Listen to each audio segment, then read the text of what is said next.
मैं चाहूं छोड़ूं भोगन को, मैं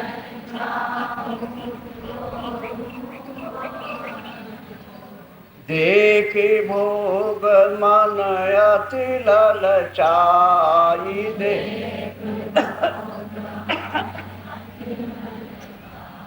ये भोग वासना मन में धरी, मुझसे सत्संग किया न जाए।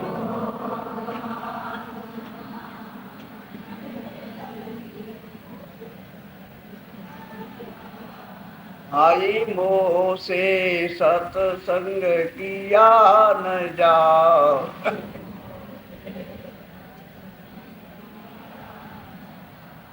साधन भजन करूं मैं कैसे, साधन भजन करूं मन रहे अनेक तरंग उठाई।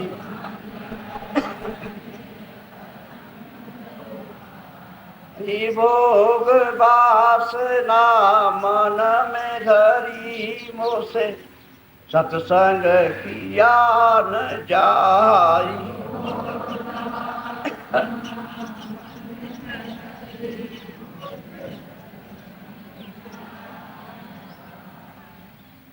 चेत चंचल मेरा चहु दिस धावे,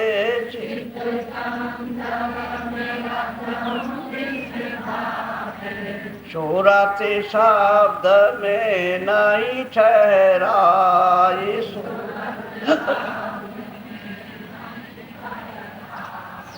भोग वासना मन में धरी, मुझसे सत्संग किया न जाए।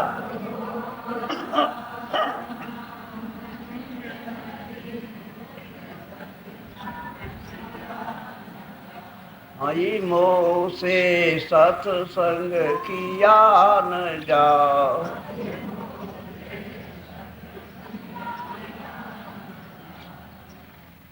निर्भय होई भर में संसारा,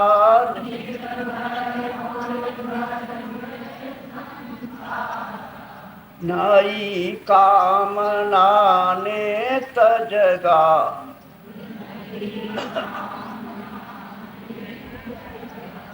आई भोग वासना मन में धरी, मुझसे सत्संग किया न जाई।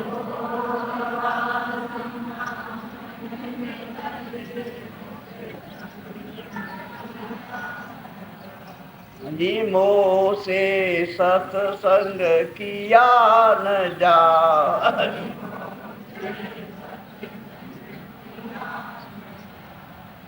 बिना सतगुरु मेरा कोई नहीं जग में, बिना सतगुरु मेरा कोई नहीं जग में। जो यह बेड़ा पार लगाए,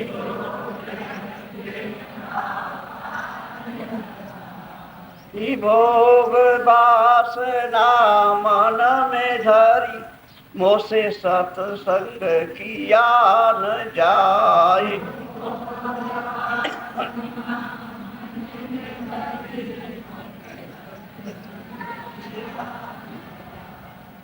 मोह से सत्संग किया न जाए।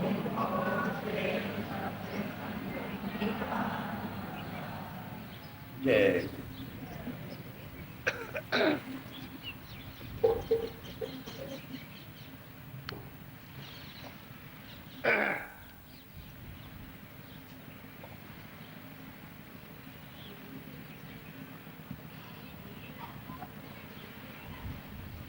बहुत ध्यान से सुनो।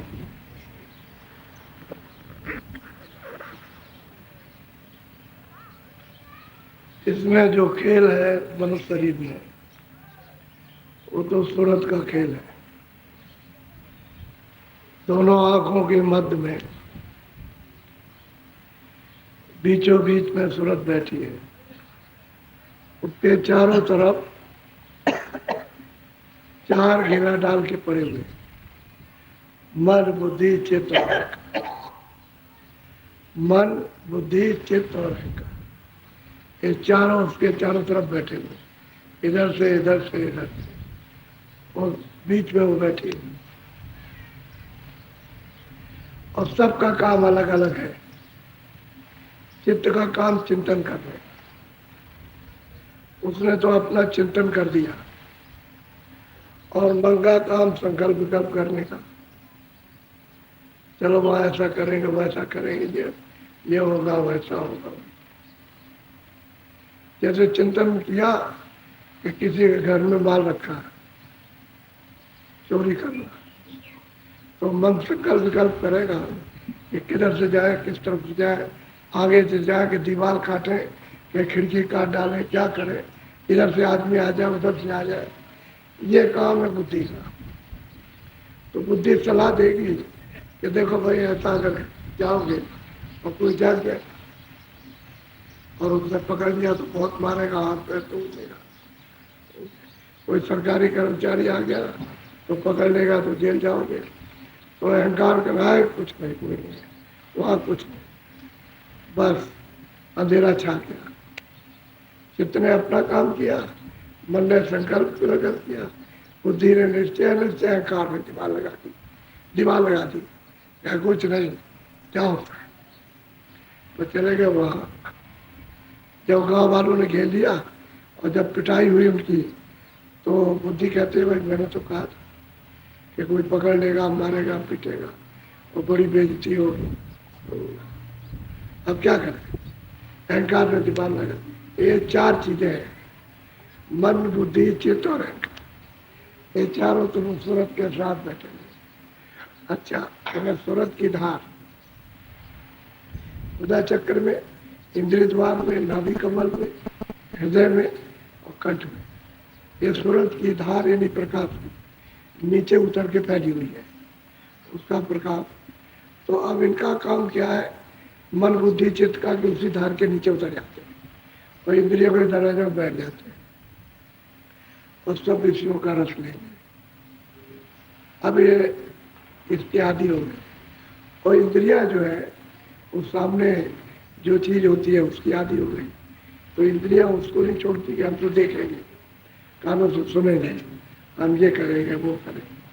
तो इंद्रियों के दरवाजों पर बंद रहता है, उसका रहता है रस, वो छड़े। जैसे थोड़ी सी ठंडक आई, क्षणिक से भी क्षणिक है, और फिर कहता है कि अच्छा मिल जाएगा, मिलेगा, फिर किया, फिर किया, क्योंकि यहाँ रस तो है नहीं। रस तो सूरत ने आनंद तो छोड़ दिया, वो तो शब्द की धार के साथ आनंद है, उसने छोड़ दिया। अब उसके ऊपर पर्दे लग गए तो निराधार हो गई, और इसको अधिकार मिल गया इंद्रियों को कर्म करने का, कि जिधर चाहो देखो, जिधर चाहो जैसा सुनो, जिधर चाहो जैसा बोलो, समझ गए। जैसा मन चाहे, बुद्धि चाहे, चित्त चाहे और अहंकार जो चाहे सो करे, स्वतंत्र, उसकी तरफ से कोई लगाव नहीं। तो इससे ये हुआ कि आपके ऊपर कर्मों के गंदे गंदे पर्दे जमा हो गए। आप मतलब यह है कि क्या करना, अब उन पर्दों के कारण ये सब परेशानी है, दुख की है, सर्दी है, बात की है, पीठ की है, गाली है, गलोज है, अमीर है, गरीब है, पढ़ा लिखा अनपढ़, ये सब उसी की वजह से ये सब तकलीफ हो गई। कर्म अगर करना बंद हो जाए तो तकलीफ सब। और वो जानता नहीं है कर्म की गति बड़ी गहन है, सिर्फ इसको महात्मा जानते हो, तो महात्मा मिलते नहीं जाने वाले, बड़ा मुश्किल तो ये है। अब यह है कि जब आपको ये बताया जाता है कि भाई सूरत दोनों आंखों के ऊपर बैठी हुई है दरवाजे पर, ये जो शरीर का नाका है, ये इसका नाका है, इधर शरीर है और ऊपर में स्वर्ग वैकुंठ, तो दोनों के बीच में सूरत बैठी है।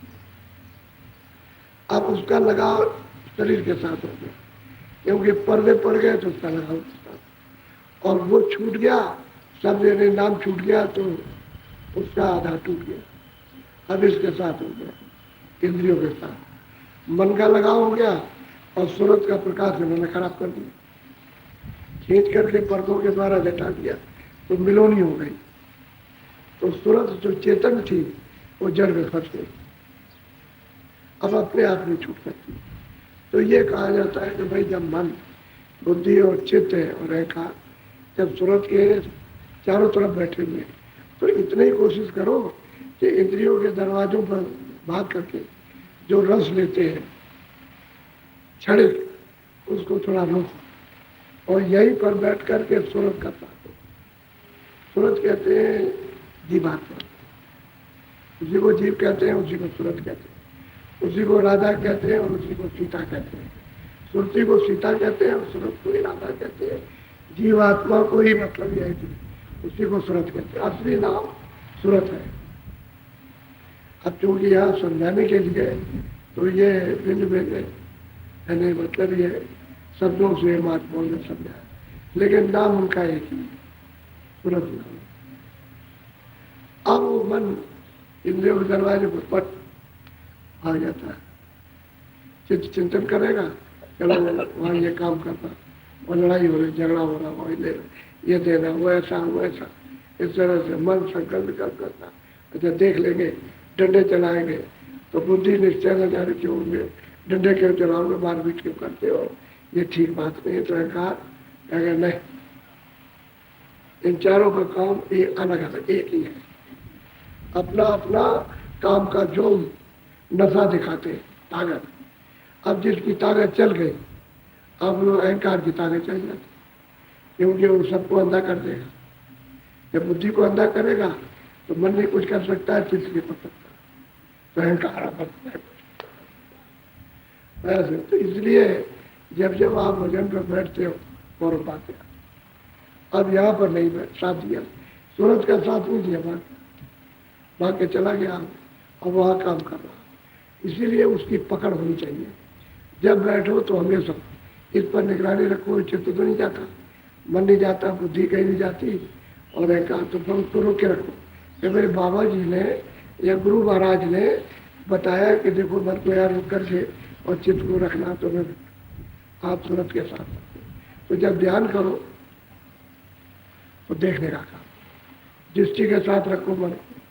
अच्छा भजन करो तो कानों के साथ, कान भी तुम्हारे पास है और आँख भी तुम्हारे पास। अब इन दोनों का मुख है, जब ये दोनों साफ हो जाएंगे तो नाक तो साफ हो जाएगी। वैसे नाक भी है, लेकिन नाक की साधना नहीं है। ये दोनों चीजें खुल जाए तो नाक की साधना स्वतः हो जाएगी, पूरी हो जाएगी।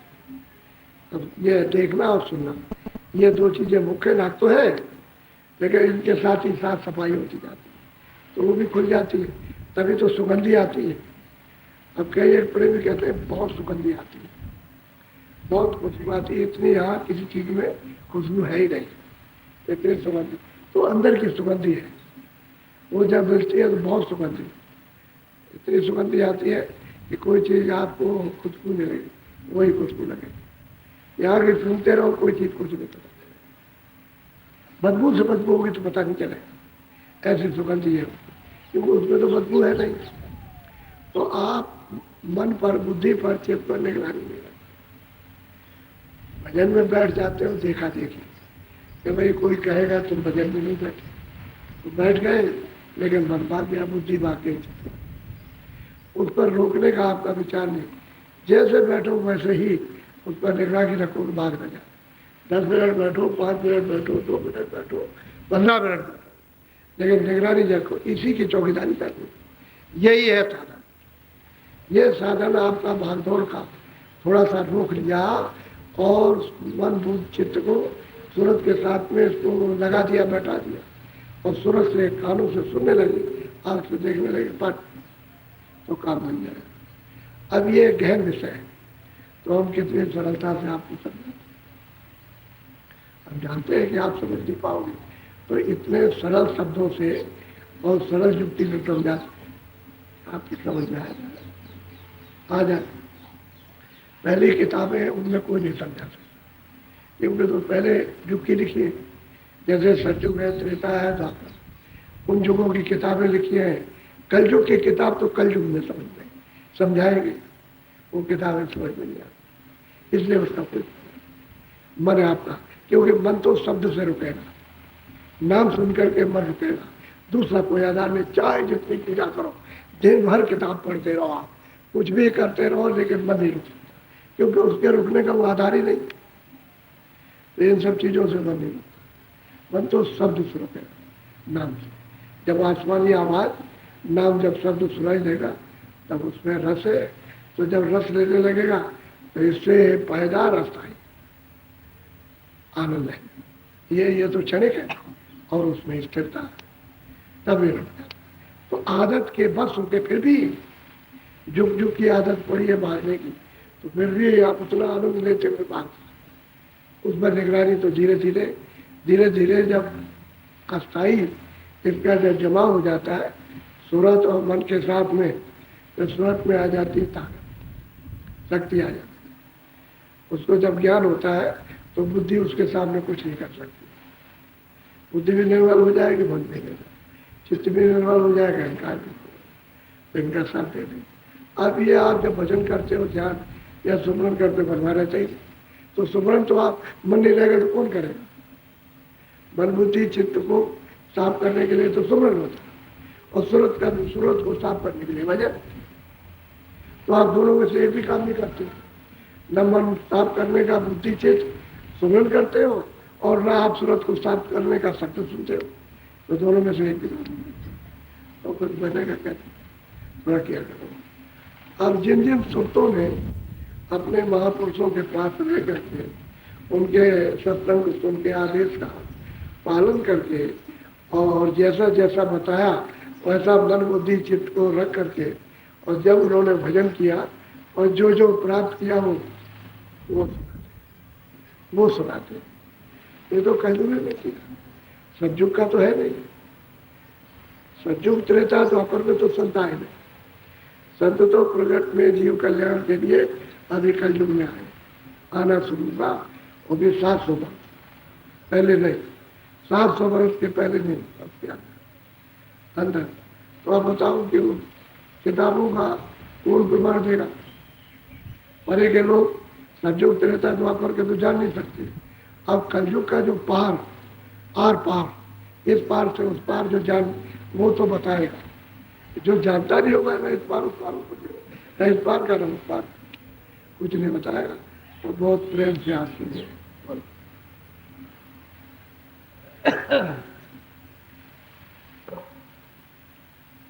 भाई है सूरत मेरी आज सुहागिन, लगी है सूरत मेरी छेन छेन जाओ। कहते हैं कि आज इस मनुष्य शरीर, आज कहते हैं इस तन से, कहते हैं आज हमारी सूरत को सुहाग मिला, और ऐसा सुहाग मिला है कि अब वो न दिन को सोती है न रात को। छिन कहते हैं सबसे छोटा समय, उससे छोटा समय घड़ी में भी नहीं है। जो घड़ियां चलती है सेकंडों की, उसमें भी छोटा समय उससे भी छोटा छिन है। तो कहते हैं मेरी सूरत सुहागिन आज इस मनुष्य शरीर में वो हुई, और आज चली जाएगी। ऐसी गुरु की कृपा हुई कि छिन छिन जागने लगे, जागे, अब सो नहीं रही, जागे। तो मनुष्य रूपी तन में सूरज जाग जाए तो फिर काहे को सोना, न दिन का न रात का, तो जागे। क्योंकि जड़ चेतन है, जड़ में फंस ली है, अब उसे होश नहीं है, इसलिए जब उसको बोध नहीं है तो होश कैसे आएगा? लेकिन गुरु की ऐसी कृपा कि उन्होंने जो मूल रास्ता पार जाने का दिया, वो सत्संग सुन करके, और उनकी कृपा दया रास्ता दिया, और उन्हीं की दया से भजन करते लगे। तो भजन में जब डगर मंडलों में चढ़ी तो सूरत कहती है कि गुरु की कृपा हुई कि आज मेरी सूरत को सुहाग। सुहाग किसको कहते हैं? वो लगाया जाता है ना सिंदूर, कि आज तुमको पति मिल गया, उसको सुहाग कहते हैं। और सुहाग नहीं है, जब सिंदूर मिलने लगेगा उसी समय से समझा जाएगा कि पति मिल गया। तो कहते हैं कि ऐसा सुहागिन हुई है कि अब मेरा जो पति मिला कभी छूटेगा नहीं, और मेरे पति के यहाँ कोई जन्म मरण होता है न जन्म न मरण, ऐसे पति के साथ आसपास और उससे लग करके उसको पा करके छिल जाती, न सोती हो न जाए, दोनों अवस्थाओं से परे, सोने की अवस्था से भी परे, जागने की अवस्था से परे हो। हाँ, वो गुरु की कृपा से बोलो। स्वामी स्वामी लगी है पुकारन, राधा राधा नाम समा। हम कहते हैं कि स्वामी स्वामी, राधा सूरत को कहते हैं और स्वामी मालिक का नाम। कोई राधा कोई स्त्री नहीं है, राधा कोई सीता नहीं है। ये जो सूरत रूपी सीता, सूरत रूपी राधा, ये स्वामी को पुकारने लगी। कब पुकारने लगेगी? जब उसने शब्द सुना, आवाज सुनी, बोली सुनी, तब वो पुकारने लगे। तो उसमें बोली में बहुत कशिश है, बहुत प्यार है। उतना प्यार, उतनी ठंडक, उतना आनंद, उतना ज्ञान किसी चीज में नहीं। कहते हैं कि भाई सूरत को आज, तो मेरी जो राधा सूरत है वो स्वामी को पुकार। जब शब्द सुनने लगी तो सबके साथ आवाज आती है, तो उसको पुकारने ले गया। अब सूरत और शब्द दोनों मिल भई एक, यानी जो अलग थी सूरत और शब्द अलग था, उसको छोड़ दिया था, वो एक जुड़ गए, तो दोनों एक हो गए, सूरत और शब्द। नहीं, वही सूरत शब्द रूप हो गई। अब स्वामी स्वामी को पुकारने लगे, राधा स्वामी को पुकारने लगी। यानी राधा कोई आदमी का नाम नहीं, सूरत का नाम और मालिक स्वामी नाम। राधा इसका, सूरत इसका, राधा सूरत का जो दोनों आंखों के पीछे, और स्वामी नाम उसका। कहते हैं उसको पुकारने लगी। जब गुरु ने कृपा की, दया की, और गगन में जब चढ़ाया और आँख खोली और कान खोले, तब ये सुहाग मिला। इसके पहले तो सुहाग मिला। बोलो। गगन मंडल अब लागा गर्जन, भागी गली मेरे घट से दूर। हम कहते हैं गगन मंडल आकाश, कहते हैं गर्ज करने लगा, बहुत घनघोर गर्जन होने लगी, तरह तरह के बाजे, बाजे, अनंतों गर्जना, शोर घोर। ये कहते हैं कि घाट पर गगन में हो रहा था, और दुर्जन काम क्रोध लोभ मोह है सब भागे। इनके सुनते ही भगदड़ बच जाती है, काम की, क्रोध की, लोभ की, मोह की, अहंकार की, ये सब भगदड़ हो जाती है। अब इनके स्थान पर कौन आएगा? शील, क्षमा, संतोष, भय, विवेक। जब ये गर्जन होगी तो इन्हीं का स्थान मिलेगा, और काम क्रोध लोभ मोह का इंद्रियों के दरवाजों से रवाना बने, तो फिर उसमें क्या आएगी? शीतलता, ठंडक आ जाएगी, शांति आ जाती है, समानता, संभाव ये होता है। तो गुरु की ऐसी कृपा दया हुई कि उन्होंने सुहाग दिया। और फिर यह है कि घाट पर बैठ के अब गर्जन होने लगी, तरह तरह के बाजे बजने लगे, सूरज उसको सुनने लगी, राधा उसको सुनती है। और जब गगन मंडल में जब चढ़ती है ऊपर की तरफ में, जब चढ़ी ऊपर, तो खुले हुए मैदान है, वहाँ तो अंधेरा है नहीं, वहाँ तो प्रकाश ही प्रकाश है, लाइट ही लाइट है।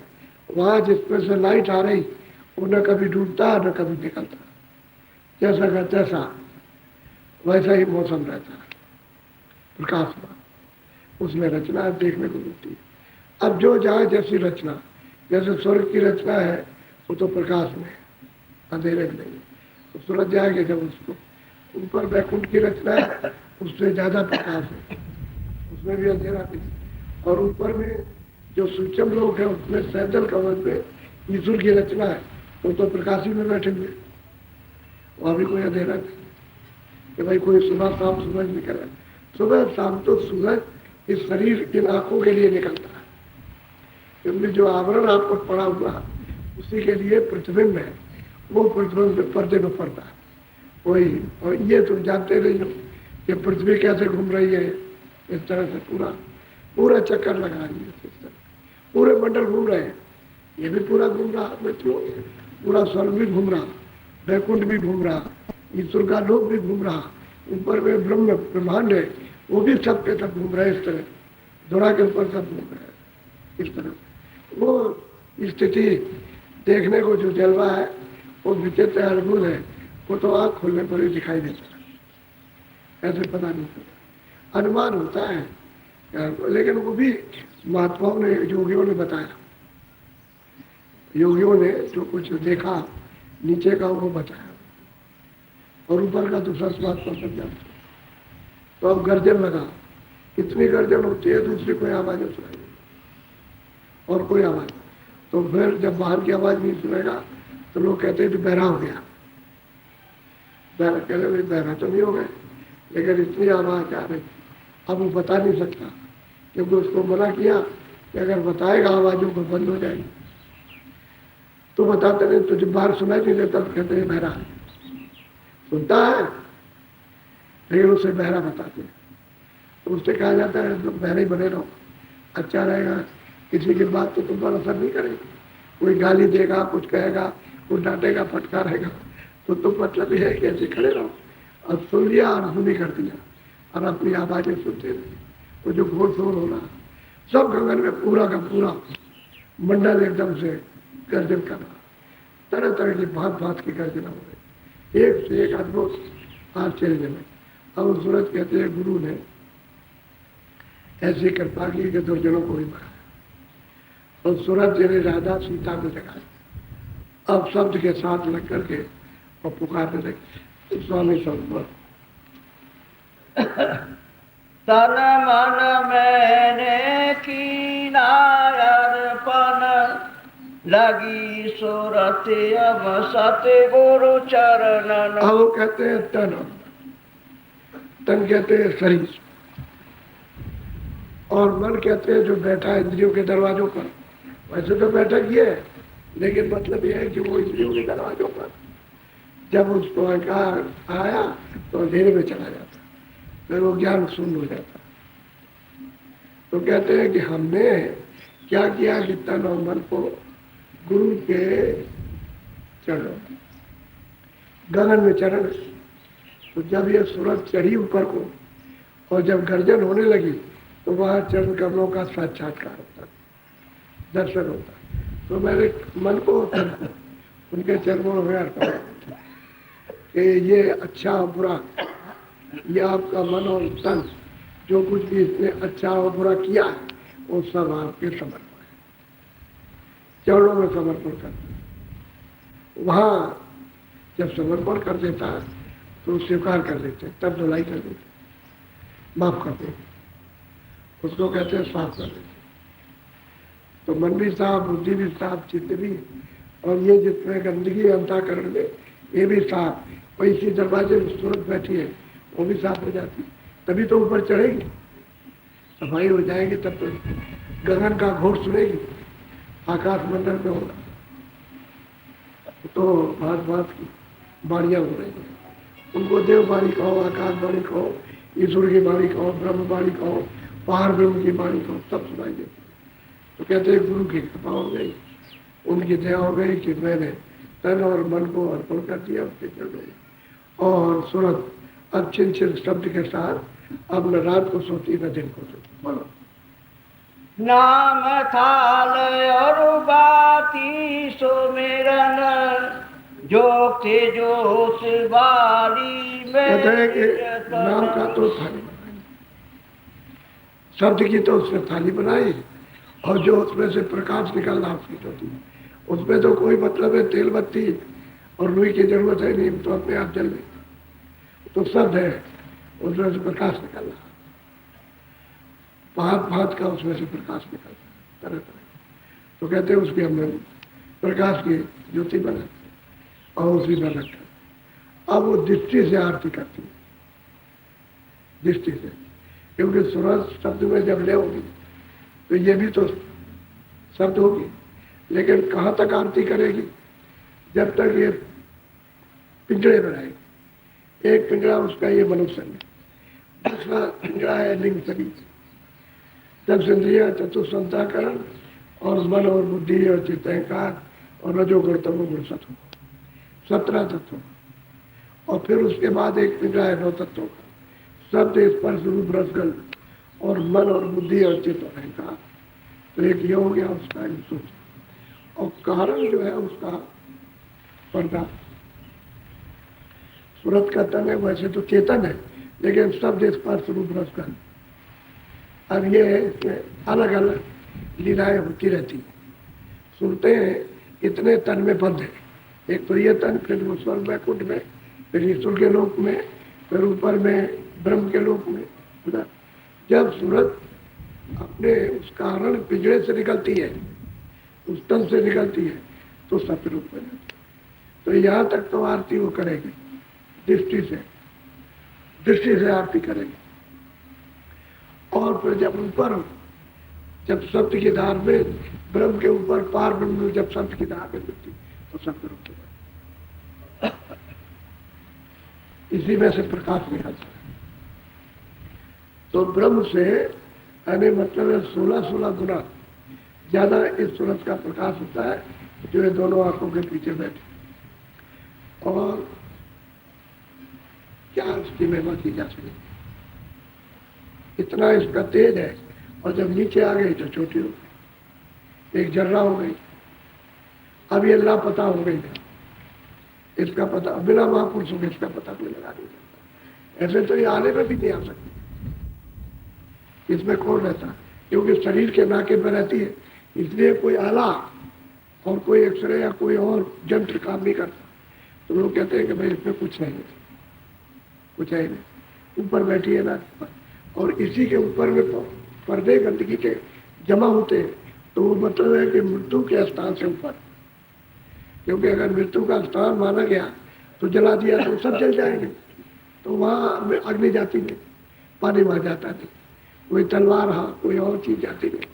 तो उसने ऊपर नाके पर रखा, तन का नीचे, और सूरज ऊपर बैठी, वहाँ सबका मुख जमा कर रखते। तो सूरज जब साफ हो जाए तो दृष्टि जब खुलती है तो उससे आरती करती है।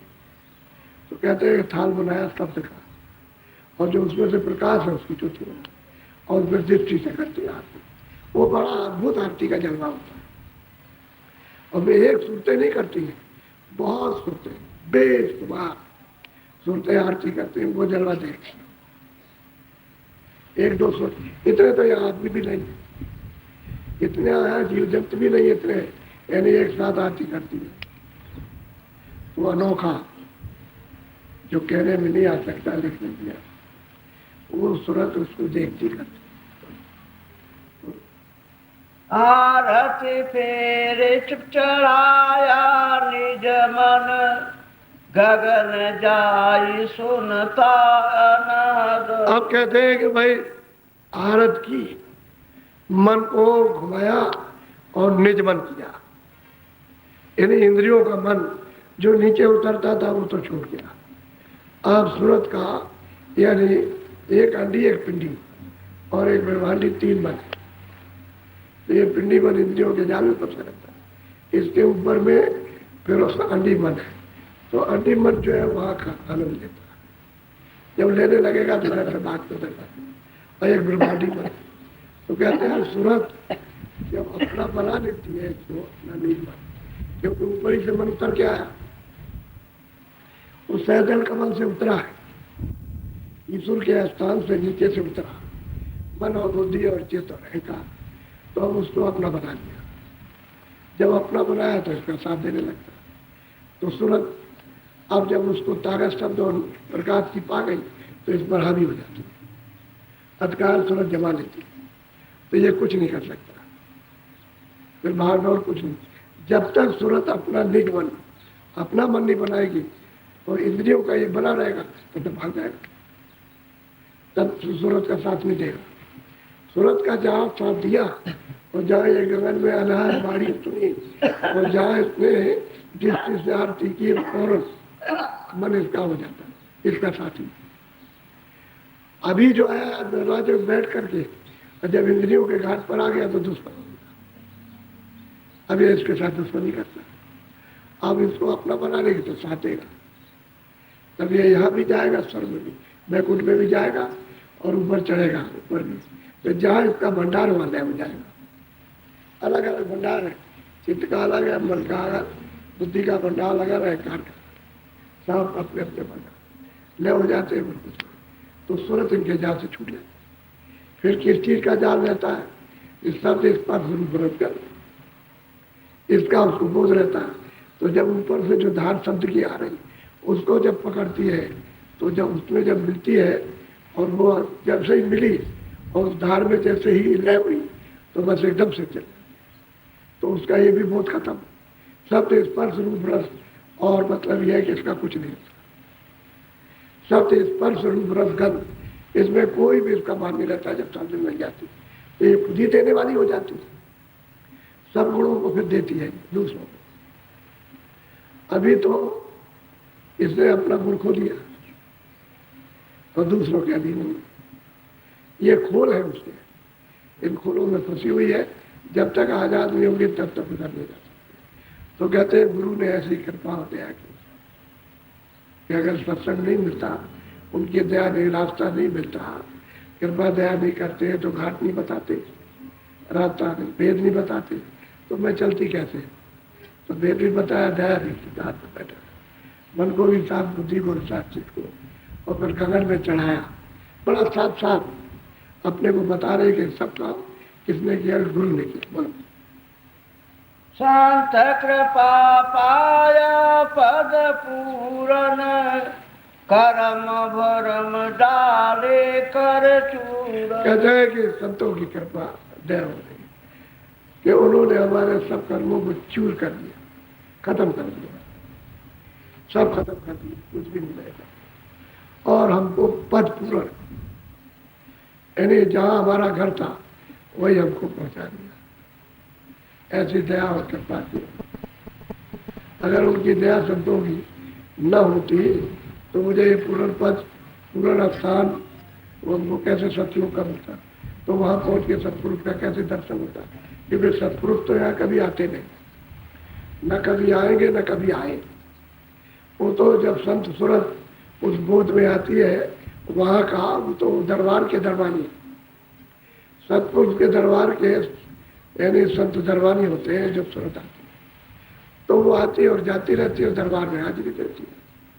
तो जो जहाँ हाजिरी देता है उस दरबार का दरबानी, अगर उसकी खैरफाई करो, उसकी सेवा करो तो ले जाए। अरे भाई किसी सिपाही से मिलो तो सिपाही किसी बड़े अधिकारी के पास आता जाता, कहने साहब हम मिला सकते, वैसे नहीं मिलेगा अधिकारी, हम तो कहने भाई भाई तुम्हारी बड़ी मेहरबानी हो जाएगी, तुम हमको जरा उनका दर्शन करा दो। तो ले जाके उनके सामने हाजिर कर दो, भाई तुम्हारी बड़ी कृपा हो गई। ऐसे ही संत उस सत्य देश के सतपुरुष के दरबार के दरबानी और वहां से संदेशा लेकर आए कि भाई तुम वहां की रहने वाली हो, चलो हमारे साथ, हम तुम्हारी मदद करेंगे, तुम्हारा साथ देंगे, तुम्हारी सेवा करेंगे, तुम चलने को तैयार तो हो जाओ। तुम वहां के यहाँ कोई सुख नहीं, कोई आराम नहीं, किसी को भी आराम नहीं, चाहे वो राजा हो, चाहे रैयत हो, चाहे दरिबानी हो, चाहे पढ़ा लिखा हो, कोई भी हो, किसी को कोई भी चैन, कोई आराम, कोई सुख नहीं किसी तरह, सबको एक न एक कष्ट, दुख तरह तरह के लगे। लेकिन कहते हैं गुरु की कृपा हो जाए तो पूर्ण पद हो तो कोई दुख नहीं, न वो दफ्तर है, न कोई अधिकारी, न कोई कर्मचारी, न कोई मारता है, न कोई जलता है, न कोई पिस्तौल दिखाता है, न कोई लाठी दिखाता है, न कोई गाली देता है, न ये शरीर है पंचभौतिक, न लिंग शरीर, न कारण शरीर है, न सूक्ष्म शरीर, कहते कुछ नहीं, सबसे अलग। वो तो अस्थायी अखंड देश है, न चलता फिरता, ये तो सब चलामान देश है। और सब उसी सत्य देश से जो पूर्ण पद है उसी से ही विकास, ये रचना हुई है उसी से। तो कहते हैं गुरु ने ऐसी कृपा और दया उनकी कर दी। लेकिन हुआ कैसे कि सत्संग सुना और उसको चित्त लगा के सुना, खुश हो गए, सेवा की, खुश हो गए, रास्ता दे दिया तो उनकी कृपा से मेहनत कर रहे और दया मांगते रहे, मेहनत कर, और फिर उनकी दया हो गई। तो सब अपना समाचार चलेंगे जो प्राप्त किया। बोलो, ऐसा नहीं कहा कि ऐसे चले गए कि हमको त्रेता के राम ने पहुंचा दिया या द्वापर के कृष्ण ने। ये नहीं, कहते जो मिले उन्होंने अभी कलयुग में पहुंचा। साफ किया मैं मन का दर्पण, ममता माया कीनी मर्दन। कहते हैं कि जब मन, ये हृदय जब साफ होता है, गंदगी हट जाती है, बिल्कुल गंदगी नहीं रहती है, न पाप रहे न पुण्य रहे। रोज कर्म करो, उस पर रखो, फट चला दो। जैसे तुमने कुछ पुण्य की जमा की है तो फट से उस पर डरो, वो तो प्रकाश है, योग रूपी अग्नि उसमें डालो पड़ता है। कहते हैं कि भाई मन का जब दर्पण साफ कर दिया, हृदय साफ किया, तो मन बुद्धि चित्त अहंकार बिल्कुल साफ, तो दम दम दम दम तो प्रकाश झलकने लगा। तो कहते हैं अब उसमें कोई चीज ठहर नहीं सकती, सब फंस जाए, जो भी चीज आएगी सब फंस हो जाएगी। पढ़ना आएगा लेकिन जैसे रखा मुक्त टिक नहीं सकता। ऐसी ज्ञान रूपी योग रूपी अग्नि जलती रहती है, इस हृदय में साफ तो हो जाए, सफाई तो इसकी हो। तो कहते हैं कि सब हमारा मन, सब हमारा विकार, सब हमारी बुराई, सब पाप और पुण्य, ये सब का साफ पुण्य ऐसे ज्ञान की खत्म कर दिया। बोलो, नूर निरंजन जगत समारन, सहस कमल चढ़की नामर। कहते हैं कि अब क्या हुआ कि नूर, कहते हैं कि नूर जहूर निरंजन, सहज कमल पे पहुंच करके इनका दर्शन किया। ये इनका लोक है, इनको राज मिला। सत्पुरुष ने सत्य देश से, सतलोक से इनको राज दिया कि तुम 3 लोक के राजा हो। ये पिंड अंड और ब्रह्मा सूक्ष्म लोग, ये 3 लोगों का उनको राज दिया। तो नूर जहूर, यानी नूर को मैंने देखा, वो कहा से दल कमल में, तो मैंने उनका दर्शन किया। कहते हैं तीनों लोगों का जो कुछ भी उनका बना हुआ विधान था, पाप और उनका सबको मर्दन कर दिया, सबको जला दिया। अब उनके देश का कोई हमारे ऊपर कर्जा नहीं, ऐसे गुरु की कृपा हुई कि सब कर्जा पाप, कोई पाप नहीं। तो जब कर्जा ही नहीं रहेगा तो लेन देन खत्म हो गया, फिर क्यों जन्मेगा, क्यों मरेगा, क्यों 84 जाएगा, क्यों मनुष्य शरीर में आएगा, न मनुष्य शरीर में आएगा, न 84 जाएगा, न जन्मेगा, न मरेगा। अब सैतल कमल को जब प्राप्त कर लिया, इन्हीं का तो ये देश है, तो उनके देश के सब कर्म खत्म खत्म हो गए, खत्म हो गए। ऊपर में, इसके ऊपर में फिर ब्रह्म देश है। तो ये जो है आत्मा शक्ति और निरंजन भगवान सैतल कमल बैठे, उनका ये राज है। ऊपर में माया ब्रह्म का राज, उस सैतल कमल के ऊपर, वो 3 लोग के ऊपर है, वो उनका राज है। कहते हैं वहां ये झगड़ा नहीं है, न कर्मों का झगड़ा है और न मन बुद्धि न चित्त का इसका, और न 3 लोग के मालिक का झगड़ा। जो सैतल कमल में जिनका नाम निरंजन, नूर जहूर निरंजन हम पाया, कहते हैं हमको गुरु कृपा से मिला, और जितना भी इनके लोग का झगड़ा था सब खत्म। पाप और पुण्य जो कुछ भी कर जाता, कुछ सब छूट गया। अब वो स्रोत कहती है सब छूट गया, कुछ नहीं रहा, ये सब यहाँ का चुका है। कहते हमने दर्शन किए। तो जब वो खुद चिल्ला रही कि हमने दर्शन किया, तो आपको भी हो सकता है, अरे इसी मनुष्य शरीर हमने पाया, यानी सेवकों ने भी पाया और जो महापुरुष आए उन्होंने भी पाया। वो तो आते ही है इसी को जगाने, बताने, दिखाने के लिए, और जो यहाँ जिनको पकड़ते हैं उनको ले चलते हैं, उनको भी दिखाते हैं। तो कहते हैं हमको गुरु की कृपा से मिला, हमने पाया। कोई कहे भाई तुमने 3 लोग के मालिक का, निरंजन का, खुदा का, जिसको घाट कहते हैं हिंदू, उनको इनको परमात्मा कहते हैं, कहते हमने पाया, हमने चढ़ करके देखा। हाँ सैदल का बैठे, कैसे जाओगे, कहते गगन में चढ़ोगे और तरह तरह की आवाजें सुनोगे, सुनोगे, घूर बचेगा, तो इनकी आवाज सुनाई देगी, इनके मुख से घंटा संग बजता, तला धन दबा दब बज रहा, और 3 लोगों को मनुष्य शरीर नहीं बज रहा, लेकिन सुनाई कब देगा, जब तेरे कान खुल जाएगा तब सुनाई देता। कान अगर बंद रहेगा तो नहीं सुनेगा। 3 लोगों में घंटा बज रहा, यहाँ पिंड लोक में, अंड में सूक्ष्म लोग, उसके परे फिर इनका नहीं करता, इनकी आवाज नहीं सुनी चाहिए। तो कहते हैं इनको 3 लोग का राज। अब वो कहते हैं हमने पाया, बोलो। सुई द्वार नाका लगी झाकन। अब कहते हैं कि ये ऐसा पर्दा है 3 लोगों का कि वो दरवाजा जो ऊपर जाने का है, ऊपर की तरफ, वो तो सब बंद कर रखा हो। कहते हैं कि सुई की नोक होती है, उसके हजारों हिस्से कर दिए जाए, उससे भी छोटा दरवाजा है। तो अब वो जब गुरु ने बताया कि ऐसा आकाश दिखाई देगा प्रकाश का, उसमें तुम इस तरह का दृष्टि से तुम देखोगे तो दरवाजा तुमको जरा सा पता चलेगा। तो वहाँ दरवाजे पे दृष्टि जमा के रखना, तो वहाँ तो दिखाई देता है।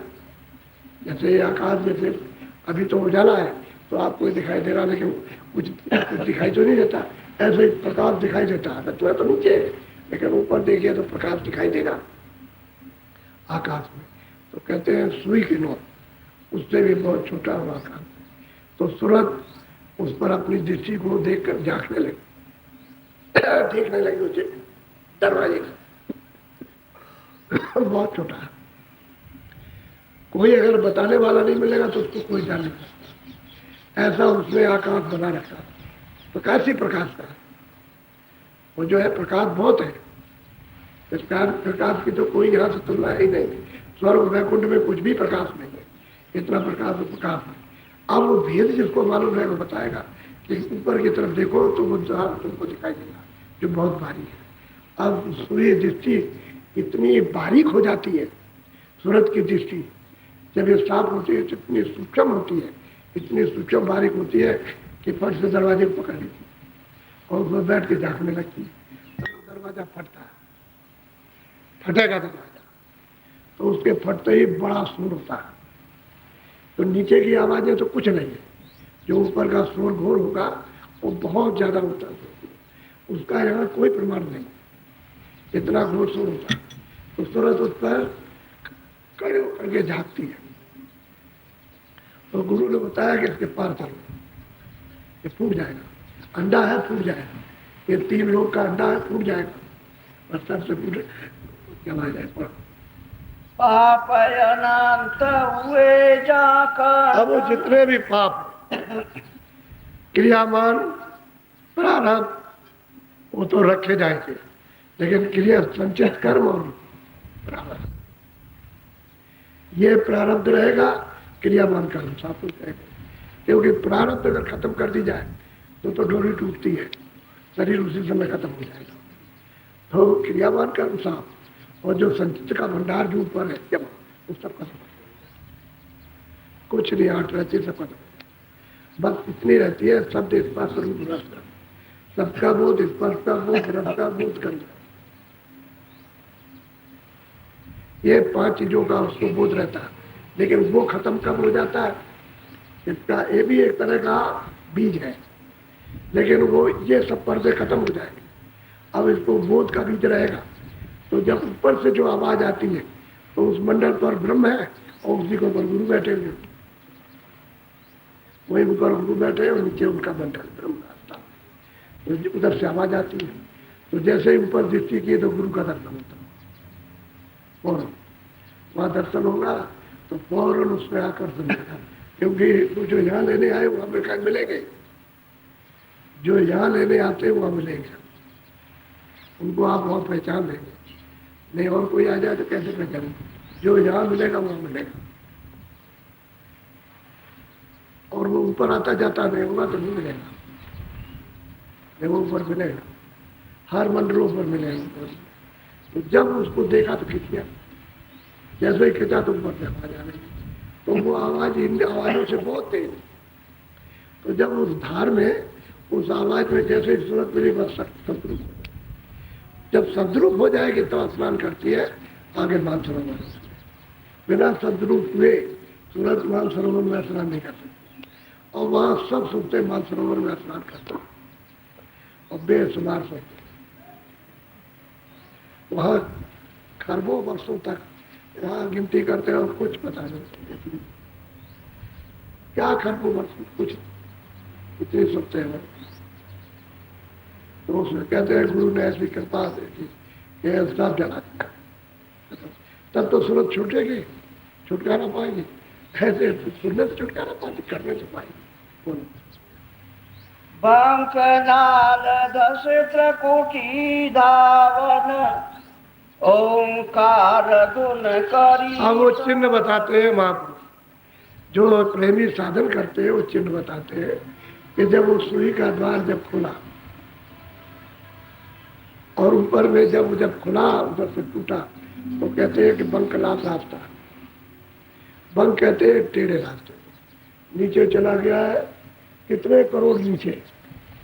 नीचे अगर ऊपर से देखो नीचे को तो कहोगे हम तो मर जाएंगे, नीचे चले जाओ कोई पता नहीं, कितने करोड़ योजन, मील योजन नीचे चले जाओ और टेढ़े चले जाओ, फिर ऐसे चले जाओ और ऊपर चले जाओ, इतना लंबा चौड़ा टेढ़ा रास्ता है उसको, और उसके ऊपर में ब्रह्मराज।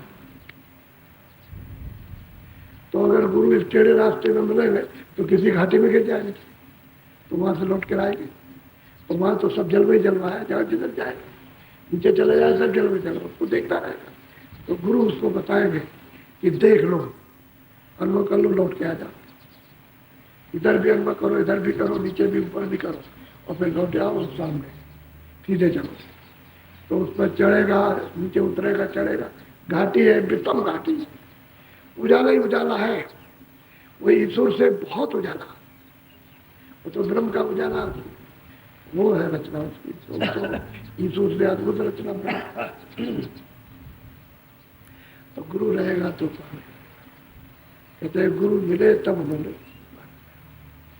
इस घाटी को, इस चढ़ाई को, इसको बंकनाल टेढ़े रास्ते, बंक कहते हैं टेढ़ा, इस पर चढ़ाई होती है।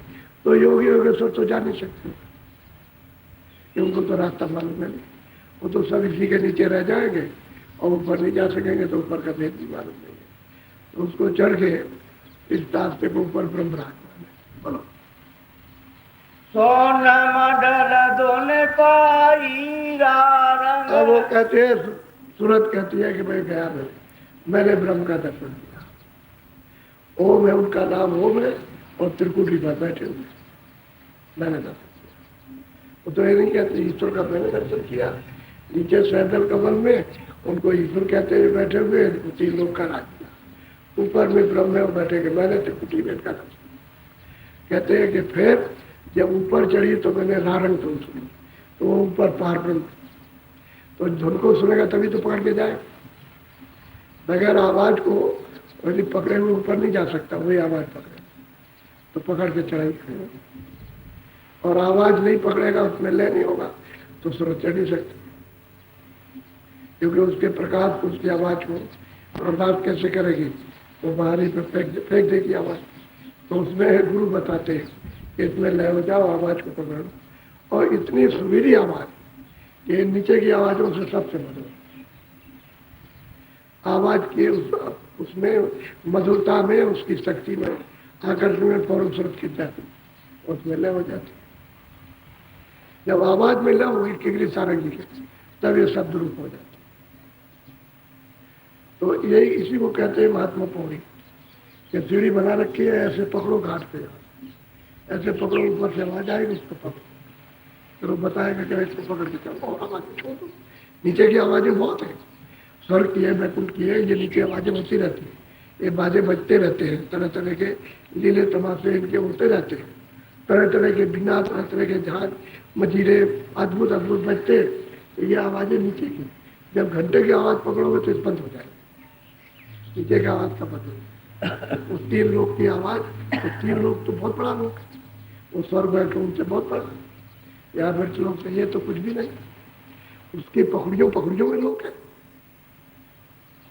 तो कहते हैं जब उस आवाज को सुनोगे तो बस। तो यही है चढ़ने की सीढ़ी, जिसमें से आवाज निकल रही है, वो जब आवाज सुनाएगा और जब पकड़ेगा, खींचेगा, पकड़ के चढ़ोगे तो उसी का साक्षात्कार हो जाएगा, क्योंकि उसी में से वो आवाज आ रही। और जब वहां पहुंच जाओ तो ऊपर से आवाज आ रही, उसका तार लगा, क्योंकि वो भी तो उसी आवाज पर टिका हुआ है, ईश्वर भी तो ऊपर की आवाज पर टिका है, तो उसकी आवाज पर टिका है। और जो ब्रह्म है ऊपर की आवाज पर, और पार ब्रह्म है उसके ऊपर की आवाज पर, क्योंकि आवाज अगर नहीं रहेगी, शब्द नहीं रहेगा, तो टिकेंगे किस पर? रुकने की तो कोई जगह नहीं, वही शब्द ही रुकने की जगह है। तो इनका शब्द ये है, इसी तरह से सुरतों को उतार के ले आए। एक आवाज से मतलब ये नीचे उतार दिया, एक आवाज छूट गई। ऐसे चढ़ाई होती है, ऊपर जाओगे तब दूसरी आवाज पकड़ोगे, दूसरी जाओगे तो तीसरी पकड़ोगे, तीसरे में जाओगे तो चौथा पकड़ोगे। ऐसे आवाज दर्श, सीढ़ी दर्श, यानी मंजिल दर्श। ये मंजिलें हैं, ये इस पर चढ़ना पड़ेगा। तो वो इशारा कर रहे हैं, ये रास्ते के निशान है। बताया तो कुछ नहीं है, निशान तो बहुत है, लेकिन ये खास खास निशान सुरतों के चढ़ने के, तो उसको बता रहे सारे। और जो वहाँ है वो तो बता नहीं सकता कोई, इशारा करते। तो अब सूरज जो देख रही है वो सब उनको सुना रही कि मैंने ऐसा बताया। बोलो। हंसन चंद्र चौक जा देखा चांदन, हंसन रूप धरे मन भाव। कहते हैं कि वो चंद्र चांद, वो तो मतलब है उसका रूप ही चांद की तरह से। कहते हैं कि मैंने उसको देखा और वहां सब हंस रहे थे, सब हंस रहे। वो तो वहां के राजा के पार थे, और जितनी सुनते रहती है सब हंस रहे थे। खुलों में तो है नहीं, सब हंस रहती है और सब उनकी आरती करती रहती। तो सूरत को तो ऊपर जाना है, यहाँ तो रुकना नहीं। तो कहते हैं मैंने उसको देखा, उस चौक को भी देखा, हंसों को भी देखा, मानसरोवर में स्नान भी किया, और जो पार ब्रह्म विराजमान उनको भी देखा। तो कहते हैं हमने देखा। अब गुरु ने आगे बताया था भाई तुमको आगे चलना है, तो वो बता रहे कि तुम आगे चल के जो हमने देखा उसको भी सुनिए। आप बोलो। महासोन सागर चली नावन, सूरत मेरी जाए चेतन। कहते हैं कि इस मैदान में पार ब्रह्म के ऊपर बहुत दूर जाने पर, यानी बहुत दूर जाने पर, कितने खरबों योजन जाने पर, एक योजन का 4 कोस होता है, वो किलोमीटर और मील नहीं, एक योजन का 4 कोस। कितने खरबों योजन ऊपर जाने पर जब नाका मिलेगा तो वहां त्रिवेणी संगम है।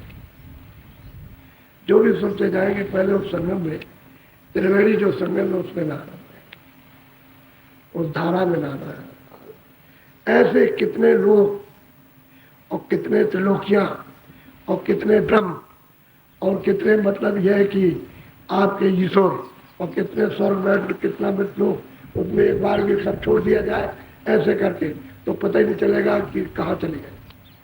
इतना बड़ा त्रिवेणी संगम है, लंबा चौड़ा। कहते हैं उसमें सोते स्नान कर, तो वो महासुंद का इसके बाद मैदान मिलेगा। खरबों खरबों योजन, यानी नीचे चले जाओ ऊपर चले जाओ, कितने खरबों योजन, नीचे जाओ ऊपर जाओ दाएं जाओ बाएं जाओ, वो मैदान का कोई अंत नहीं। इतना लंबा चौड़ा मैदान है। अब इसके ऊपर में पर भंवर गुफा,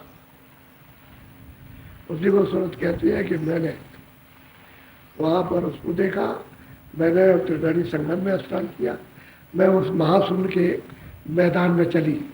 महासुंद तो जो स्थान है तो बहुत दूर है, कहते हैं मैं उस मैदान में चली, और मैदान की महिमा कर रही है कि उसकी लीला और तमाशे कैसे हैं, ये नीचे के कुछ नहीं है। बोलो। भमर गुफा द्वारा अति पावन, दोने मुरली जा बजत। अब वो सूरत कहते हैं कि ऐसी गुरु की कृपा पूर्ण पुरुष की हो गई कि भमर गुफा स्थान मिल गया। उस पर मतलब यह है कि वो 100 पुरुष मुरली बजा रहे, अखंड मुरली बज रहे। अब ये इन्हीं को कहते हैं महाकाल पुरुष। कहते हैं सूरत कहती है मैंने उनको देखा, मैंने पाया। मैं भमर गुफा स्थान पर पहुंची और वहां मुरली मैंने सुनी और उनको देखा कि जिसमें से बज रही उसी रूप में से बज रही। और वो असल में श्वेत सूर्य है, सफेद है। सूरत कहती है कि मैंने इनको देखा मेरे पास। बोलो। हंसन शोभा मन बिगसावन, सुन सुन धुन अति प्रेम बड़ा। कहते हैं कि भाई जब उस धुन को सुना और हंस मंडलियों को देखा, अद्भुत अद्भुत, वहां तो ऐसे दृश्य होते रहते हैं। एक आंखों का एक पलक बनाइए तो अरबों योजन का आपको दरख्त दिखाई देगा, अरबों योजन लगे, और कितने उनके चौड़े कितने हैं कुछ नहीं कहा। ऐसा सीन, ऐसा दृश्य। ये तो मैं आपको एक इशारा बता रहा हूं, है तो वहां कुछ और कहने लायक नहीं। कहते हैं कि ये उस मंडल पर हंसों के साथ में चौथ मौज ये वहां होता रहता है। और सूरज जो सतगुरु है वो कहते हैं अरे भाई तो यहाँ देख तो ले सब, अभी आगे चल रहा है, चलो बोलो। चौक अगाध सात कर चालन, गई सतपुर लगी पुरुष। कहते हैं कि फिर इसके आगे फिर मैदान मिलेगा, तो नीचे मैदान से तो कितना बड़ा मैदान, लेकिन मैदान कोई खाली थोड़ी है, रचना से भरा हुआ। वहां तो रचना से पूर्ण है, अपूर्ण नहीं, रचना से पूर्ण। और कहते हैं कि फिर कहाँ गई तुरंत? सतपुर, सत्य देश में, सतधाम में। नाना जी कहते हैं उसी को सचखंड कहते हैं, सत्य में। वो वहां से वो सतपुरुष विराजमान है, वहां पर संत वहीं से आते हैं और वहीं चले जाते हैं, वहीं ले जाते हैं, वहीं से आते हैं, और उसी से सब विस्तार हुआ। नीचे का जितना भी विस्तार हुआ सब उसी से हुआ, उन्हीं की मोहज पे। वहीं से ईश्वर भी निकाले गए, वहीं से ब्रह्म, वहीं से पार ब्रह्म, वहीं से महाकाल, सब वहीं से निकाले गए, और सब उसी सतपुरुष में ही ये मंडल बनाए। इनको सबको तपस्या करके इन सबको मतलब ये है कि उन्होंने यानी खुशी में बख्शीश में आकर के राज दिया, सब वहां से निकाले गए, और सब उसी की आवाज पर टिके हुए, उसी के नाम पर सब टिके। अगर नाम नहीं होगा तो टिकाव नहीं हो सकता, शब्द भी पर सब टिके। ये यहाँ भी रचना शब्द पर टिकी हुई है, बाहर शब्द ना हो तो कोई रचना नहीं हो सकती, ये शब्द। लेकिन ये जड़ चेतन है, जड़ है, जड़ में चेतन मिल गया इसमें, और ऊपर में चेतन है,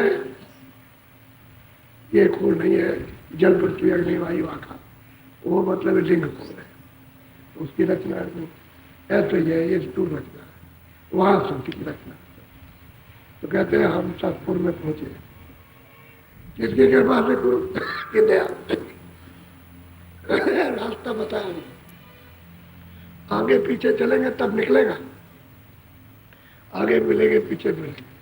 वो तो इतने दृष्ट है, कहीं भी देख कर के वहीं रुक जाएगा, आगे जाने की इच्छा नहीं रहेगी। तो गुरु आगे न ले जाने वाला तो वहाँ हट नहीं सकता, जा नहीं सकता। तुम जब छोटी चीज इतना समझाने पर नहीं छोड़ते हो, ये जो तुम्हारा साथ नहीं देते हो, पकड़े रहते हो कि नहीं हम जब जाएंगे तो साथ में चलेंगे। अरे भाई ये कोई साथ आने लगती, जब ये साथ में जाएगा तो ये क्या जाएगा बेटी, लेकिन उसको पकड़ने में जबरदस्ती। तो वहाँ तो चेतन जलवा है, उसको देखते देखते उसको छोड़ता है, छोड़ेगा नहीं। गुरु रहेगा, कहे नहीं अरे आगे तुम्हारा देश तो आगे है, तुम्हारा घर आगे, तुम्हारे साथी आगे है, तुम्हारा मालिक आगे या नहीं है। जिसने सब विस्तार किया वो तो आगे मिलेगा या नहीं मिलेगा, यहाँ तो उसी का विस्तार किया होगा। तो उसके विस्तार में क्यों आते हो? अरे अपने घर में चलो जहाँ से तुम्हारा विकास हुआ, तो इन सब लोगों का विकास वहीं से हुआ और वहीं से आपका विकास हुआ। उस सतलोक से, सचखंड से, सतपुर से ही आप सब आए। और ये ईश्वर ब्रह्म, पार ब्रह्म, सब ये देवी देवता जितने भी स्वर वैकुंठ के जितने भी सुनते जीव जन 84 में सब वहीं से आए। दूसरा कोई होता, उसने तो एक छोटा सा उस सागर से जरा सा दे दिया भंडार, इतने में क्या होता, सागर में क्या पता चले, इतना दे दिया। लोटा अगर नदी में से पानी दे दो क्या पता, तुम काले के घड़े दे दो, तुम तालाब भर दो, क्या मान दो, वो तो समुद्र है। उस समुद्र में से छोटा सा एक दे दिया भंडार, तो इतना हो गया, इतना विस्तार हो गया, और वो कितना अपार था, वो कयास में नहीं आ सकता, और कागजों पर लिखा नहीं जा सकता। पैमाइश उसकी कोई है नहीं, गिनती नहीं है। पैमाइश कहते होगी, जब गिनती होगी तब तो आपकी गिनती सब खत्म। चौथा लोकत लोकी कारण। अब वो कहती है सूरत कि जब मैं वहां गई और चौथे पद में पहुंची, सतपुरुष का दीदार दर्शन किया, तो ये पता चला कि तीनों लोग किसका कारण है, कि सतपुरुष का। अगर ये ना होते तो उसको क्या राज होता। इन्होंने ही तो उसको भेजा है, और 3 लोग का मालिक यहाँ से अंदर कवर में उन्हीं की आवाज पर बैठे हुए। वो तो आवाज ऐसे घूम रही है सर, सतलोक तो नहीं घूम रहा, लेकिन ये नीचे का धुरा पड़ा हुआ घूम रहा है। ऊपर तो उसका राउंड बहुत तेज है, ऊपर तो नाप पे आ ही नहीं सकता। ये नीचे का तो मतलब है कि कुछ अनुमान भी लगा दिया जाए कि नीचे का होता, वो भी आप इस सूरज चांद सितारों से इसका अनुमान लगाओ कि भाई है। लेकिन कितना चक्कर इसका लग रहा है ऐसे करके, तो सभी लोग घूम रहे हैं। आप जिस पृथ्वी घूमे पूरी घूम रहे हैं, पूरा सूरज चांद सितारे सब घूम रहे हैं, पूरा पश्चिम सब घूम रहा है। इसलिए आपको ये पता चलता पूरा विजयी है। नहीं अगर कहीं तुम खड़े रहो और तुमको ऐसा कर दिया जाए तो पश्चिम से पूरा हो जाए, और पूरा से पश्चिम हो जाए, तो तुम्हारा कुछ समझ में नहीं आता। पूरा का पूरा राउंड पूरा त्रिलोकी घूम रही है, त्रिलोकी भी घूम रही, ऊपर का ब्रह्म भी घूम रहा, और पूरा पार ब्रह्म पूरा। तो कहते हैं कि भाई सतपुरुष का कारण तो ये है, सब कुछ दिया तो इन्होंने, सतपुरुष रचना तो इनकी है, राज उनको दे दिया है, भाई तुम राज करो, खुश हो गए। कोई चीज अगर आप सेवा करो, खुश हो जाए, दे दे, तो आपका क्या अधिकार है, उसको तोड़ दें, उसको कोड करके टूट डाले आपको, आपको उसमें क्या अधिकार। अगर आप लेना चाहते हो कि भाई तुमने तो छोड़ दिया है, आप ये हमको दे दो, हम फिर बना देंगे, तो आप दे सकते हो तो दे, लेकिन दी हुई चीज ले नहीं सकते जबरदस्ती कि नहीं हम ले लेंगे, ऐसा करके ये नहीं, ये मालिक का काम नहीं है, जुक्ति से लेगा। तो सुरतों को जबरदस्ती नहीं ले जाएगा, खुशी से। तो महापुरुषों से प्रेम करो तो खुशी से ले जाएगा, और जबरदस्ती नहीं कर तो सकते हैं, लेकिन तुम कहोगे काल है, हमको हमारा नाश कर दिया, वो कर दिया, और कसाई हो गए, ये हो गए, ऐसा प्रेम से ले जाए, प्यार से। जब प्यार कर लोगे, जैसे कोई आदमी आ जाए, खड़ा हो जाए कि हम लड़की को ले जाएंगे, अरे भाई ऐसे कैसे ले जाओ मुझे, हमारी लड़की है, इसको कैसे ले जाएंगे, तो जबरदस्ती तो लड़ाई हो जाएगी। तो जबरदस्ती नहीं, प्यार। तो महापुरुष आते हैं तो उपदेश करते हैं और बताते हैं भाई तुम्हारा देश नहीं है, तुम्हारा घर सामान नहीं है, तुम यहाँ के नहीं हो, तुम यहाँ दुखी रहोगे, रोगे, चिल्लाओगे, तो धीरे धीरे सुनते सुनते उनकी समझ में आने लगता है। जब अब समझ में आता है तो कहते हैं चलिए चलिए, तो रास्ता बता देते, प्यार से ले जाते, जबरदस्ती नहीं करते। देखो बच्चा,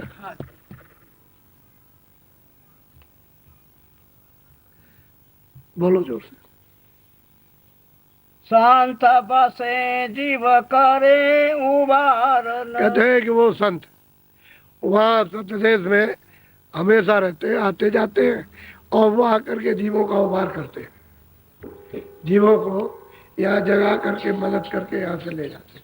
तो कितनी मदद करना, आपके इतने इतने बुरे बुरे कर्म है, उनको कैसे कैसे धोते हैं तो उनको मालूम, धोने में कितनी, तो जैसे पहाड़ लगे हैं, इन पहाड़ों से भी ज्यादा ढेर आपका लगा हुआ कर्मों का। अब इतना साफ करते हैं, तभी जीव को ले जाते हैं घर पे, उबार करते हैं, छुड़ाते हैं इस काल से जाल से। अब तो उन्होंने दे दिया ना, तो रोकने का क्या किया काम, रोकने का यही काम किया कि जब तक उन्होंने शरीर दिया था तब तक तो कोई बात नहीं थी, कि उधर से शब्द पकड़ के आए थे, और शब्द पकड़े हुए थे, तो फौरन जैसे ही माँ के गर्भ में आए, शब्द सुन रहे थे, देख रहे थे, आँख खुली थी, कान खुले थे, 9 महीने का बच्चा आया तो सज्जू की जोड़ी सब किया था, परम पद के अधिकारी सब थे। उस समय पर कोई झगड़ा झंझट नहीं था, सीधे। अब यह है कि श्वासें जो श्वास दी थी उन्होंने, वो 1 लाख बरस की दी थी, श्वासों की पूंजी 1 लाख बरस की, तो 1 लाख बरस तक आप श्वासें खत्म करेंगे, बस इतना था। लेकिन यह है कि आप आते जाते थे बराबर, जगह में तो कोई सो नहीं रहा था, और सतयुग में सत्कर्म, और प्राण किसमें थे, हड्डी में थे। आप जहाँ हड्डी रहेगी तब तक प्राण रहे, तो जब लाख बरस पूरा हो जाएगा तो आपकी श्वास खत्म हो गई, तो आप सीधे वापस लौट गए। जब देखा कि कई खेपें निकल गई, ये चली गई सब, तो फिर उन्होंने देखा, तो हमने तपस्या की बड़ी मुश्किल से, हमने मांगा हमारा तो राज उतर जाएगा, तब फिर उन्होंने अपनी शक्तियाँ भेजी, और झगड़ा से पड़े, और शक्तियों के द्वारा यानी उनसे यहाँ पृथ्वी पर जब समाधि लगवाएंगे तो उनको वेदवाणी सुनाएंगे, तो ये कहेंगे तुम कागज पर लिखो, यानी जो भी चीज होगी उस पर लिख डालो, पूरा विधान बनाओ, तो यहाँ का विधान बनेगा, विधान बन जाएगा तो सुनाया जाएगा, आपको अधिकार दिया जाएगा। तो जब एक दूसरे के साथ करोगे लेना देना ये वो मारना पीटना गाली गलौज, तो फिर ये कर्म चढ़ेंगे, उस पर भी आप लेने देने का मारपीट का तो सब अच्छे बुरे सब कर्म चढ़ेंगे, तो लेन देन हो जाएगा। अब यहाँ का जो विधान है उसमें जो आपको जमा किया दे दो वो यहीं से बंधन होगा, यहीं से जाना आना बंद हो गया। अब संतों ने देखा वहां से सत्पुरुष ने पूछ दिया कि वो तो जीव सब गए थे, कोई आ नहीं आ रहा, तो संतों को भेजा कि जाओ उनको मदद करो, जगाओ उनको, और जगह के साथ साथ उनके जो तुम्हारा कहना माने उसको ले आओ। और वहाँ तो बहुत तकलीफ है, बड़ा दंड मिल रहा, तब वो सब करा। आपको तो शब्दों के बारे में कुछ नहीं मालूम, वो जानते ही नहीं, वो तो जो सूरज चढ़ती है उसे पता चलता है, जो इसको पकड़े हुए उसे क्या मालूम, कुछ पता नहीं। और इस देश में है क्या, कुछ नहीं। बोलो।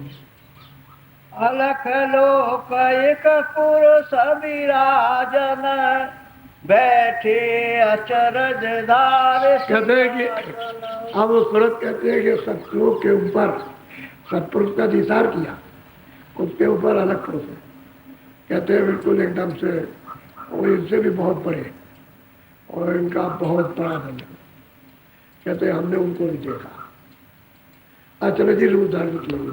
अब उनका न कोई नाम बताता और न कोई बटन को बताता, देखता न। चलो बोलो। तिस आगे फिर अगम निहारन। अब वो सूरत कहती है फिर मैं आगे गई तो वहां अगम पुरुष को देखा, अगम पुरुष को निहारा, यानी देखा तो अगम लोग और बिगड़ा। ये तीनों लोग, अगम लोग और अलग लोग और सत्य लोग, ये सब के सब मतलब एक मौत एक रस है, छोटे बड़े तो जरूर है लेकिन स्वतंत्र है, आगे अनाभित। बोलो। अब यह नाम का क्या करूं छानन, सैन कही सूरत कहते हैं मैं वहां जब गई अनाम पुरुष का दीदार दर्शन किया तो मैं इसको क्या क्या चुप हो गई। कहते हैं कि जो कुछ भी शहर में इशारे में कुछ जरा सा कुछ मतलब है कह दिया, बाकी वहाँ कोई कुछ कह नहीं सकता, वो सबका सज्जन। गोस्वामी महाराज तुम्हारी सातकांड रामायण में लिखते हैं कि एक अनिय अनामा आगे सच्चिदानंद प्रभु धामा, वही एक अनिय अनाम है, पहले वो एक ही था, उसी से आगम पुरुष, उसी से अलग पुरुष, सत्पुरुष। ये रचना का विस्तार जितना भी है, तीनों देश उसको एक रस बनाए। अनामी धाम अलग है, ये एक ही रस है जो सतलोक में सूरत पहुंच जाएगी, ऊपर जाएगी, वहां रोक टोक कुछ भी नहीं, सब सुनते जाएंगे, जो भी पहुंचेगी वहां जाएगी। वो तीनों देश एक रस है, अनामी धाम अलग है। तो कहते हैं कि मैंने तो जो कुछ देखा वो अब कुछ कहन सुनने से अलग है, कोई बाणी से नहीं कह सकता है सारा नहीं, कहते हैं संकेत दिया, वो सबका सृजन है। एक अनिय अनामा आगे सच्चिदानंद प्रभु धामा। तो तुलसीदास जी ने भी प्राप्त किया, मीराबाई ने भी उसको प्राप्त किया। अब आप उसमें चौपाइयों में कुछ लगा दो या उनकी कड़ियों में कुछ लगा दीजिए या किसी तो अलग बात हो गई, लेकिन उन्होंने उसको पढ़ा, रैदास जी ने उसको पढ़ा, नानक जी ने उसको पढ़ा, बहुत महात्मा आए, हजारों की तादाद, कई हजार आ चुके 700 वर्ष के अंदर, उन सब ने उसको प्राप्त किया और जिनको रास्ता बताया प्रभु ने बता। अब वो तो प्राप्त कर प्रेम चिल्ला रहे कि हमने उसको पाया। अब आप क्या करते हो, है या क्या है क्या? अभी कल राजा बनो, मामूली बात कहता हूँ, राजा बनो, राम राजा, अभी कल उतार दिए जाओ तो रंग हो जाओ, तो दुख होगा कि नहीं होगा, ये बताओ। यानी राजा से जब रंग हो गए तो दुखी हो जाओगे, जब धनी से आप तो बहुत आप समझते हो, लेकिन निर्धन हो गए तो कितना कितना गुना ज्यादा दुख होगा।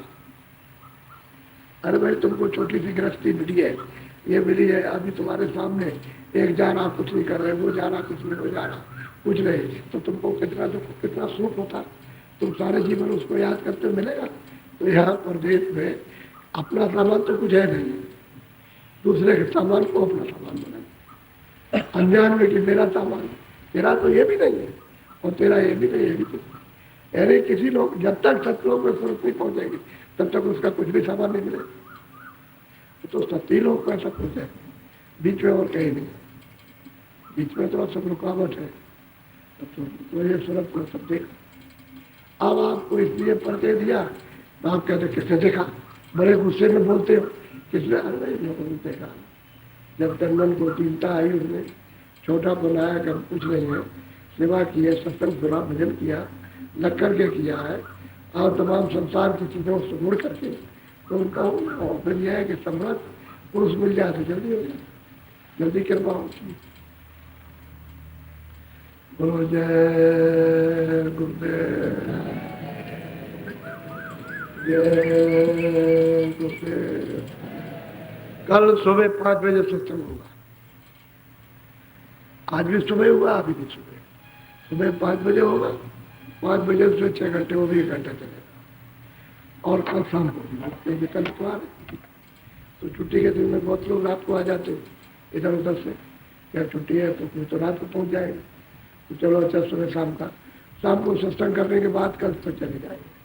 बहुत ऐसे करते हैं, और बहुत आएंगे चलो 4-5 दिन रहेंगे, बहुत ऐसे 20 दिन रहेंगे, 15 दिन रहेंगे, तो फिर पहले सेवा के बहाने चलो भाई सेवा भी हो जाएगी।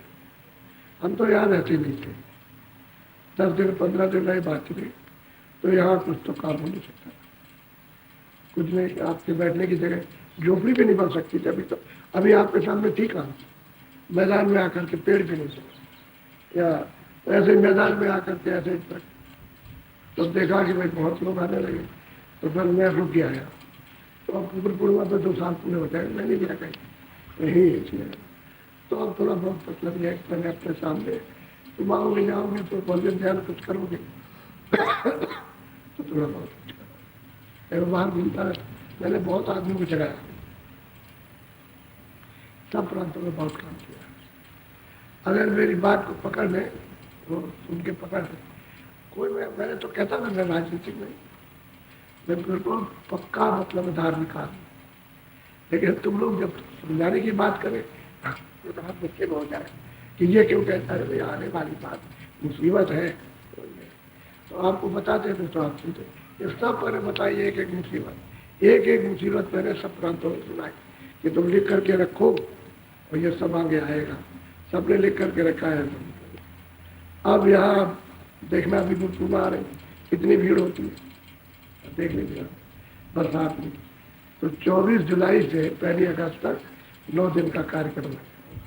आप लोग जब जाए बाहर तो बताते हैं, और सबसे प्रार्थना है तो प्रार्थना करते हैं, हम तो सेवादार हैं, हम कोई गुरु नहीं बनते, न बने और न बनेंगे, तो सेवा करते हैं। फिर तुम अगर चलना चाहते तो हम आपकी सफाई करेंगे। हम साफ कहते, गुरु महाराज ने कहा था कि मेरा दिया हुआ धन है, ये लोगों को बांट देना, जो लोग ले सकते हैं उनको दे देना। तो हम उनको सुनाते कि भाई जो उन्होंने दिया है, हमको रखने की जरूरत क्या, हमने दिया तो कोई ले ले तो अच्छा है। तो सुना समझा के इनको सीधे रास्ते में लाते हुए ले लो, मतलब अब जो ले सकेंगे ले लेंगे, नहीं ले सकेंगे ऐसा मत समझना कि किसी ने लिया नहीं, मिला नहीं, इसलिए मेहनत की जाती, क्या जरूरत नहीं।